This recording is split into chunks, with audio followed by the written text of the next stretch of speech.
लोकांना कधीपर्यंत मोफत धान्य वाटप करणार? सुप्रीम कोर्टाचा केंद्र सरकारला सवाल. रोजगाराच्या संधी का निर्माण करत नाहीत? कोर्टानं फटकारलं. बेस्टच्या करोडोंच्या बस भंगारात 300 मिनी बसेस अनेक महिन्यांपासून धुळखात. साम टीव्हीचं स्पेशल इन्व्हेस्टिगेशन.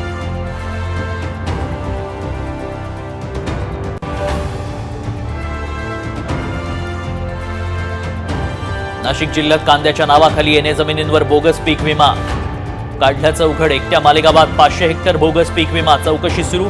बोगस शेतकऱ्यांवर गुन्हे दाखल होणार.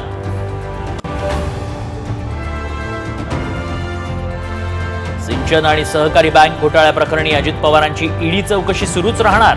ईडीकडून अजूनही क्लोजर रिपोर्ट नाही. साम टीव्हीला सूत्रांची माहिती. इंडिया आघाडीत राहुल गांधींच्या नेतृत्वाला ठाकरे गटाचा विरोध. ममता बॅनर्जींकडे नेतृत्व द्यायला हवं प्रियंका चतुर्वेदींचं वक्तव्य. तर राहुल गांधींचं नेतृत्व सक्षम, काँग्रेसचा पलटवार.